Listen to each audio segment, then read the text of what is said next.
À l'époque, la question de la libre circulation des citoyens, dans le cadre donc de la perspective de l'élargissement, n'était certainement pas aussi sensible qu'elle l'est malheureusement devenue.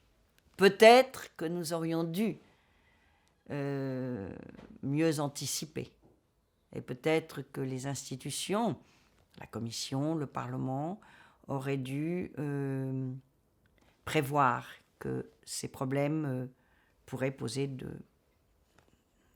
être très difficilement ressentis par les citoyens des pays, des États membres. Et là, je pense qu'on était très... Enfin, je dirais que le projet politique magnifique que représentait, non pas l'élargissement, mais la réunification de la grande famille européenne, c'était ça qui était formidable.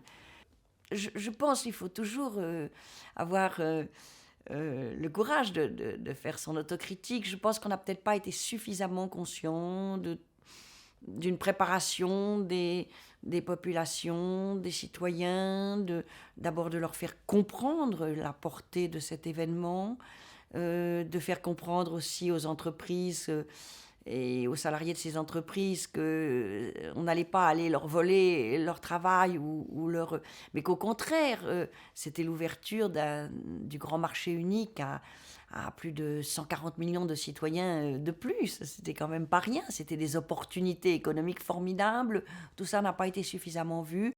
Quand je présidais le Parlement européen, c'est-à-dire de juillet 99 à janvier 2002, c'était encore une période d'enthousiasme.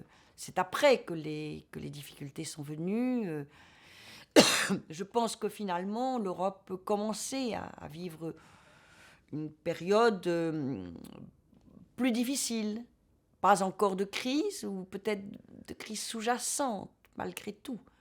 Et le jour où ils ont réalisé que finalement, beaucoup des lois qu'ils prenaient dans les parlements nationaux consistaient seulement à transposer des législations qui avaient été prises par le Parlement européen proposées par la Commission et prises par le Parlement européen et par le Conseil, le choc a été extrêmement rude. C'est vrai qu'on a vraiment fait tout ce qu'on a pu pour jeter les ponts et pour travailler avec les parlements nationaux, faire des échanges de rapporteurs, de commissions, les inviter, les associer.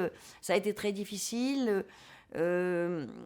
Donc, a fortiori, pour répondre à votre question, avec les présidents, bien sûr, des pays candidats et des pays qui allaient adhérer à l'Union européenne. C'était très important, d'autant que là, nous étions sur un terrain nouveau. Donc, nous pouvions leur dire, mais on n'a pas du tout l'intention d'être impérialiste. Il faut que la démocratie européenne, c'est à la fois l'amplification du rôle du Parlement européen, mais c'est aussi, bien sûr, l'implication des parlements nationaux dans l'élaboration de cette législation.